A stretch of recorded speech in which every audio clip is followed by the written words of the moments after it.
Muchas gracias, Edgar Ortiz, por estar aquí con nosotros. Este es un podcast en el que daremos mejor dicho, conversaremos sobre la independencia judicial y explicaremos.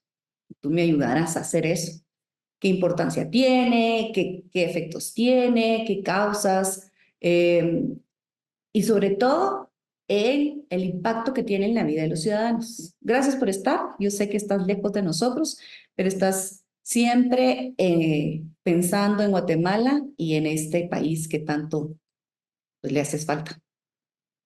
No, gracias a ti por invitarme y bueno, estoy físicamente lejos, pero gracias a la tecnología, pues me siento muy cerca, muy conectado con lo que pasa todos los días y contento de conversar contigo sobre esto hoy. Bueno, pues Edgar, empecemos entonces. ¿Cómo tú definirías la independencia judicial y por qué es esencial para la democracia? Mira, yo diría que obviamente es una discusión técnica, ¿no? Porque tiene que ver con el funcionamiento del Poder Judicial, pero yo creo que nos sugiere la palabra independencia. Nos sugiere que la persona que va a resolver un caso, que en este caso es un juez, ¿no? Va a ser independiente. Ahora, suena más fácil de lo que en realidad es, ¿no? Porque cuando yo digo yo soy independiente de una decisión, hay en realidad muchas presiones externas o internas, ¿no? Que alguien puede tener y que condicionan su juicio, ¿no? Y de alguna forma lo que la independencia judicial nos transmite es que es un ideal, ¿sí? Es un ideal en el que nos gustaría pensar que los jueces están en mayor medida libres de presiones externas y que por lo tanto lo que van a resolver es fruto de su conocimiento de la ley y de su propio juicio, ¿no? Las presiones pueden venir de muchas partes, ¿no? Pueden venir del propio gobierno, ¿no? Si un juez sabe que porque toma una decisión X o Y lo van a despedir desde el gobierno, entonces no es independiente. Pero también las presiones pueden venir de fuera del gobierno y pensamos, por ejemplo, en la corrupción. Si un juez recibe dinero de una de las partes, pues no es independiente, ¿no? Evidentemente está condicionado a las presiones que un soborno le puede provocar. Y lo que es tal vez más difícil a un nivel tal vez más abstracto, pero tal vez no tan lejano, porque a lo mejor comentamos en algún punto lo que está pasando en México. Ahora que en México se dice, ah, no, los jueces van a ser electos por voto popular, bueno, también la pregunta cabe porque uno podría preguntarse, bueno, si los jueces van a ser elegidos por voto popular, son realmente independientes, porque nosotros sabemos que muchas veces las decisiones de un juez pueden ser impopulares, pero si el juez está sujeto a la decisión popular, al aplauso o al castigo popular, tal vez no va a ser tan independiente, tal vez va a tratar de fallar en una forma que complazca a una mayoría, pero que afecte a una minoría, ¿no? Entonces, yo diría que es el concepto, dicho de una forma quizás no tan técnica, pero tratando de alguna forma de ilustrar lo que queremos decir con la independencia judicial, ¿no? Y esto, en este escenario, o sea, esta independencia que anhelamos que tengan los jueces y magistrados, ¿cómo afecta a la democracia, a tu criterio? Yo creo que lo afecta de muchas formas, porque digamos al final del día, en nuestro sistema, ¿no? Los ciudadanos están más pendientes y probablemente tienen más contacto, si es que tienen alguno, ¿no? Porque a algunos no les gusta la política y no se meten mucho, pero si tienen algún interés, lo más probable es que estén más pendientes de lo que hace el presidente o de las leyes que aprueba el Congreso, pero hay que recordar que el Congreso y el presidente no son todopoderosos, ¿no? Que en teoría los funcionarios están sujetos a la ley. Y cuando pensamos que los funcionarios están sujetos a la ley, pues la pregunta que tiene que hacerse en segundo lugar es, ok, ¿y quién va a hacer cumplir esa ley? Bueno, la respuesta es que son los jueces. Así que un primer gran problema para la democracia es si no tenés un poder judicial independiente, automáticamente le estás soltando la cadena, ¿no? Por decirlo así, una analogía un poco coloquial, al poder público, ¿no? Porque entonces ellos pueden hacer lo que quieren y el poder judicial no les va a exigir cuentas. Si lo pensamos en la Guatemala, por ejemplo, de los últimos 3 años, la gente lo que va a leer en los diarios es que todo el tiempo aparecen noticias de que fulanito o sultanito acusado de corrupción ha salido libre, ¿no? No estoy diciendo que todos sean culpables, pero digo, a ver, hay cosas muy evidentes al ojo público, casos de corrupción muy obvios y la gente ve en las noticias que, chucha, salen caminando con su propio pie un montón de acusados que bueno, que aparentemente sí tenían responsabilidad. Entonces, yo diría que ese es como el primer gran problema, ¿no? Que el Poder Judicial es el que se supone debería estarle poniendo un freno al poder, no solo hablando de corrupción, digamos, digo la corrupción porque es algo que tal vez a una persona que más o menos sigue la política le puede sonar, digamos, conocido, pero también, digamos, que una persona que ve sus derechos irrespetados en un trámite municipal, en un trámite en una oficina pública, que le exigen un requisito que no corresponde, que le piden cosas que no son conforme a la ley, si no tiene un juez independiente al cual acudir para que sus derechos se protejan, queda completamente a discreción y arbitrariedad del poder público. Y una democracia en la que no hay controles, en la que los funcionarios no están sujetos a la ley, pues evidentemente no es una democracia que funcione, ¿no? Y entonces podemos pensar que en la democracia, una vez más, tiene que haber un control sobre los otros funcionarios, o sea, sobre funcionarios. Y este control o este freno que tú mencionabas es ejercido por los jueces, los magistrados, de alguna manera. Correcto. Eh, También pensemos, como tú decías, en ejemplos, imaginemos que deciden hacer una calle en una propiedad privada, en Ujú. una casa que ha costado, que ha sido heredada o que ha sido adquirida con trabajo y esfuerzo, y de la nada viene el poder local, que en este caso sería el alcalde, y pretende hacer una calle en medio de tu casa. Ujú. Entonces, eso podría ser frenado por un juez independiente. Sí, digamos, sería la única persona a la que un ciudadano podría acudir, ¿no? Y lo que estás diciendo no es, digamos, tan lejos de la realidad. O sea, pasan a menudo situaciones en las que los alcaldes se extralimitan en sus funciones, ¿no? Si vamos a ver el docket, digo, el archivo de la Corte, ¿no? Los casos que tiene la Corte Constitucional, el 99% de casos que hay en la Corte Constitucional durmiendo son casos de alcaldes que dicen, bueno, no tengo dinero para mantener la municipalidad, vamos a crear una tasa, ¿no? Un cobro. Ahora, platiquemos de estos factores que pueden amenazar la independencia judicial en la actualidad, porque no es lo mismo hablar de, como dirían los abuelitos en los tiempos de antes, que ahora. Ahora hay internet, ahora hay comunicación, ahora los medios digitales nos facilitan la información. ¿Cuáles factores crees que existen que amenazcan, mejor dicho, la independencia judicial?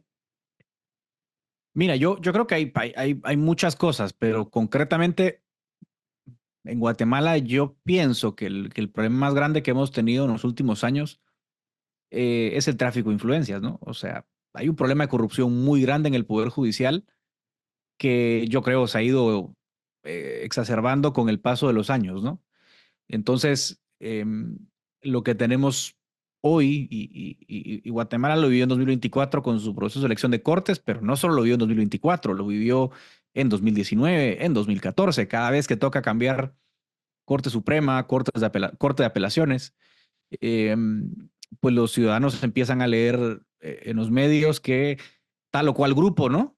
Eh, en el colegio de abogados o en el propio Poder Judicial empuja una agenda, ¿no? En la que pretende que sus allegados terminen ocupando los cargos en la judicatura. Entonces, yo creo que hay un gran problema en el contexto nuestro de, bueno, de un sistema que lo podemos conversar un poco más a detalle, ¿no? Pero que en pocas palabras por la forma en la que elegimos a los magistrados, se han generado una suerte de grupitos de interés que en algunos casos están contaminados con dinero de corrupción o dinero sucio, y esos grupos contaminados con intereses espurios o dinero sucio, o simplemente por puro nepotismo, ¿no? Por puro favoritismo, porque hay de todo, ¿no? Terminan influyendo de tal forma en el proceso de selección de jueces y de magistrados que al final te queda un sistema de justicia que no responde al ciudadano, sino que responde a ciertos grupos, ¿no? Y entonces cuando el sistema de justicia responde a la agenda de Juan o de María o de Pedro, que son, digamos, por ponerles un nombre, esas caras visibles de los operadores judiciales, el ciudadano queda en segundo plano, ¿no? Y tenemos cosas así tan célebres como bueno, por ejemplo, en algunos casos, que esto tiene que saber la población, porque los que no son abogados no lo saben, ¿no? Pero, por ejemplo, la ley no le permite, perdón, no le prohíbe a algunos magistrados que son suplentes, es decir, que no ocupan el cargo de forma permanente, pero que son llamados a resolver al tribunal cuando uno de los titulares se enferma, se excusa o lo que sea, ¿no? Entonces, llegamos al extremo en el que hay magistrados que son suplentes y al mismo tiempo trabajan en despachos de abogados que son operadores de tribunales, ¿no? O sea, que compran y venden sentencias. Y entonces llaman al abogado, ¿no? Del despacho que tu contraparte contrató y resulta que firma el fallo en tu contra, ¿no? Y decís, ¿qué es esto, no? O sea, en qué momento la justicia se pervirtió tanto, ¿no?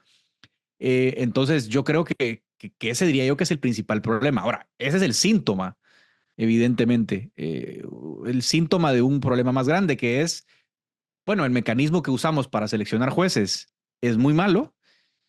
Entonces aparecen esos grupos de tráfico de influencias que van capturando poco a poco el poder judicial y van degradando, van degenerando la calidad de los jueces y nos van llevando en una pendiente resbaladiza en la que cada vez es menos confiable la justicia para el ciudadano común. Entiendo entonces que es crucial el nombramiento o la forma de elegir, de seleccionar y nombrar a los jueces. Y esto también se replica en los magistrados de salas y de cortes. Estamos hablando entonces de una carrera judicial, es decir, el ascenso que puede tener o el desarrollo que puede tener un juez dentro del organismo judicial. Esta es una de las mayores amenazas que tú identificas a la independencia judicial. ¿Qué opinarías tú también y hablas, y mejor dicho, y identificas a grupos de poder? A grupos, no necesariamente, cuando hablamos de grupos de poder, puede ser poder político, poder económico, esos dos se me ocurren a mí. ¿Qué Sí. otros grupos, a qué te refieres tú también? ¿Qué otros grupos podrían ser? Bueno, es que lo más trágico es que efectivamente no puede haber un interés económico, un interés político en las cortes, los hay, e incluso puede haber contaminación del crimen organizado, por ejemplo, en Es nombramiento de otro grupo jueces. que también, sí. Ahora, Guatemala no es decir, ¿tú crees que solo esto pasa en Guatemala o pasa en otros países, es a nivel mundial? ¿Y cómo se defienden otros países de estas amenazas? Es una excelente pregunta y no es tan fácil de contestar, pero yo creo digamos, yo siempre a la gente le digo, no hay sistemas perfectos, o sea, no existe un sistema perfecto donde yo diga, wow, aquí es como ese mundo ideal donde todo funciona como un reloj suizo.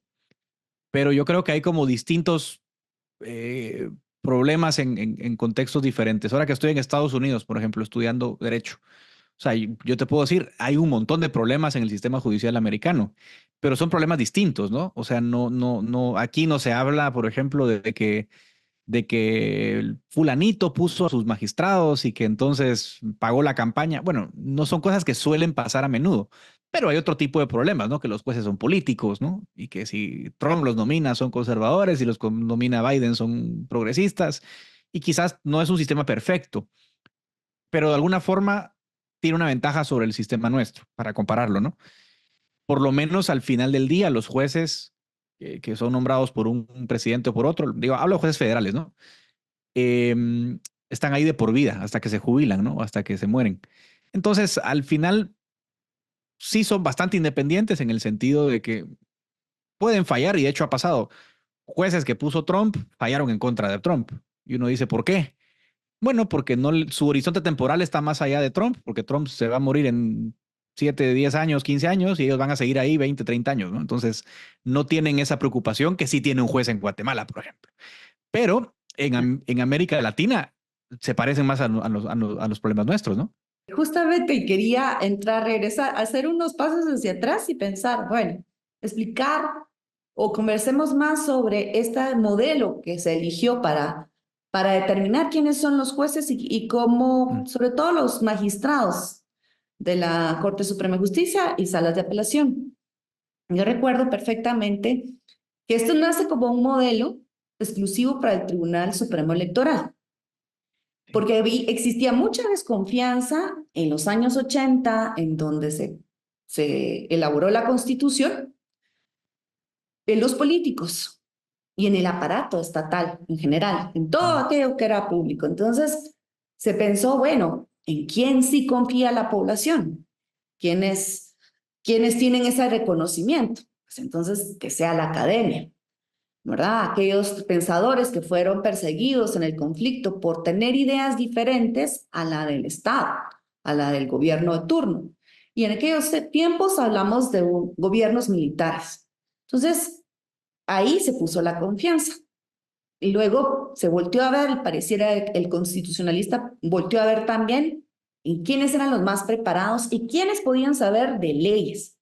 Y entonces volteó a ver a los abogados, el gremio.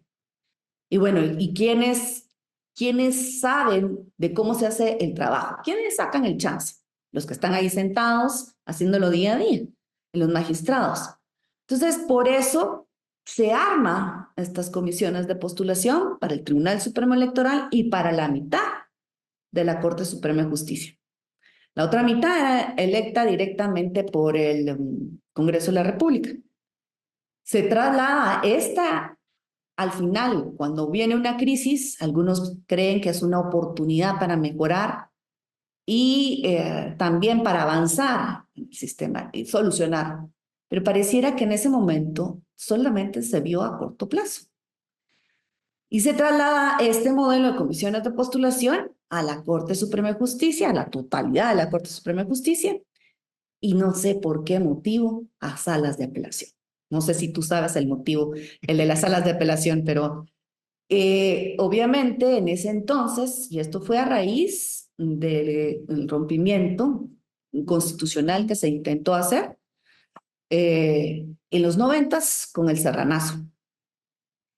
En ese entonces había una persona con mucho carácter y mucha, digámoslo así, liderazgo autoritario en la Corte Suprema de Justicia y entonces pareciera que había que evitar de cualquier forma que un personaje así volviera a surgir. Y por eso se hace una serie de reformas constitucionales que ya las conocemos y hoy las padecemos. Suena bonito ese modelo, ¿no te parece? Tenemos lo mejor de la academia, que son los decanos y los rectores. Tenemos a los abogados en el ejercicio de la profesión, que se supone que se conocen entre sí, y a quienes están dentro ejerciendo. ¿Qué le ves tú? Estos son comisiones de postulación para Corte Suprema de Justicia y salas de apelación. En tu experiencia, qué has visto tú? Que el modelo, todo el mundo dice, el modelo ya no sirve, el modelo no es perfecto, el modelo, pero nadie te habla tampoco de casos concretos o cómo este modelo afecta la independencia judicial. Me Ujú. gustaría saber cuál es tu opinión al respecto. Bueno, si hablo mucho me vas callando porque de verdad que tocaste así las fibras más interesantes del problema. Yo estoy de acuerdo prácticamente con todo tu diagnóstico. Agregaría algunas cosas que yo veo problemáticas del modelo y luego, digamos, de los orígenes del modelo y luego de la práctica del modelo. de los orígenes, fíjate qué cosa más poética, ¿no? Que el Serranazo, que es el momento que tú mencionaste, ¿no? De la ruptura, la casi ruptura constitucional del año 93, termina con esta reforma constitucional que amplía las comisiones de postulación a todos los cargos, ¿no? O sea, a todos los cargos, ¿no? A Corte Suprema completa, a Corte de Apelaciones y luego a MP y a Contraloría y tal. Bueno, hay que recordar que uno de los arquitectos de las comisiones de postulación es Serrano Elías, ¿no? Porque él era el presidente del Consejo de Estado en el gobierno de Ríos Montt cuando se da la transición y él estaba dentro de esa gente digamos, propusieron ese modelo con Girón Tánchez y otras personas que estaban en el Consejo de Estado. Entonces termina el Serranazo con una idea de parcialmente de él, ¿no? Porque aunque Serrano mismo, Irónico, ¿no? irónico, aunque Serrano mismo se queja, de hecho, en una actividad en ACIES en el 85, 86, dice, bueno, pero cuando nosotros pensamos en fíjate, un poco es interesante lo que él dice en un evento que organiza ACIES, creo que cuando se promulga la Constitución, él dice, pero fíjense que nosotros propusimos, dice él, la comisión de postulación para el Tribunal Supremo Electoral, pero recuérdense que había una lista corta que hacía la comisión de postulación y era la Corte Suprema la que nombraba al tribunal. Dice, ustedes ya la arruinaron porque se lo dieron al Congreso. O sea, él ya desde el 85, él dijo, ya lo torcieron, ¿no? Ahora, digamos que el primer problema que yo veo es que ese modelo tenía completamente sentido en transición democrática. O sea, no tenías nada, estabas gobernado por militares. Obviamente, ¿quién iba a nombrar un Tribunal Supremo Electoral creíble? Pues tenías que inventarte algo como eso para que tuviera sentido la transición y la gente dijera, bueno, sí, el TSE no es de los militares. Ahora, el problema fue como pensar que como el Tribunal Supremo Electoral salió bien, iba a salir bien para siempre. Y en los diarios de la Constituyente hay un diputado, el diputado Lario Sochaita, que dice, Sí. miren, pero ¿por qué estamos metiendo esto aquí? O sea, salió bien el TSE, pero ¿qué nos garantiza que salga bien adelante, no? Y ves otros constituyentes como Alejandro Maldonado y creo que el propio Ramiro de León que decían, no, pues sí, hay que meter más sectores por la corrupción y demás. Pero siempre les digo, el modelo desde el origen tenía un problema. Fíjate que hay un detalle que a mí me parece bien relevante. Cuando se aprueba la reforma del 93, 94, entra en vigor, se dice, bueno, hay que cambiar a la Corte Suprema y a las Cortes de Apelaciones. Y la comisión de postulación tiene que hacer la nómina para que el Congreso elija. Cuando tú ves la entrada en vigor de esa reforma, le dieron 20 días a la comisión de postulación para mandar la nómina. Entonces yo digo, miren, desde su origen, el modelo estaba pensado para que realmente fuera algo así como el leal saber y entender de los comisionados el que definiera la lista. O sea, no estaban pensando en las cosas que hoy vemos de la tabla de gradación, el expediente y tal. Era literalmente como confiar, como tú decías, en el buen juicio de esa gente. Y luego cuando el modelo se fue torciendo, porque fueron entrando nuevos jugadores al modelo, quisimos arreglarlo con la tabla de gradación, que es este mecanismo de evaluación, que es una locura, ¿no? Porque aquí estamos mal tú y yo porque no tenemos 3 doctorados como muchos de los postulantes, Lorena. Entonces, lo que ocasionaste con eso no, que la comisión se vuelve un cuerpo evaluador, eh, fue que todos se volvieron doctores de la noche a la mañana. El proceso se alteró y resulta que legalmente, entre comillas, ¿no? Muchos de los indeseables que vemos en el sistema de justicia entran legalmente, ¿no? A través de ese modelo de comisiones de postulación que no tiene mucho sentido porque eh, fíjate en algo que hay que tratar de transmitir sobre la población, que para nosotros es obvio, los abogados, pero para la población no, y con esto me quiero callar un poquito. Pero, ok, la Corte Suprema vas a elegir 13 magistrados y la comisión va a trabajar en una lista de 26 para que el Congreso elija esos 13. Bah, no me gusta el modelo, pero lo puedo entender. Pero cuando alguien dice, mucha, hay que nombrar 152 magistrados de Corte de Apelaciones, que, un, que una comisión de postulación arme una lista de 300. O sea, ¿cómo eso fortalece la carrera judicial? Si yo soy un juez y quiero subir a la Corte de Apelaciones, ¿qué incentivo tengo yo a portarme bien, a ser un buen juez? Si primero, saber si la comisión me va a meter en la lista final. Y segundo, suponiendo que entré, al Congreso no le interesa, ni va a empezar a ver mi hoja de vida. El Congreso va a votar por quien se le dé la gana. Entonces, el modelo está completamente divorciado de cualquier idea de carrera, de mérito y tal, y es un proceso desde su origen extremadamente politizado, ¿no? Y eso ahí está otra de las amenazas que estamos identificando en esta conversación, la politización, aunque no existen estudios académicos y demás que no se puede separar es muy difícil separar una cosa de otra. No es que esté de moda la politización de la justicia. De hecho, la justicia siempre, de algún modo, ya que hablamos de esto, como pone frenos a los otros dos poderes, ejerce política, ejerce poder.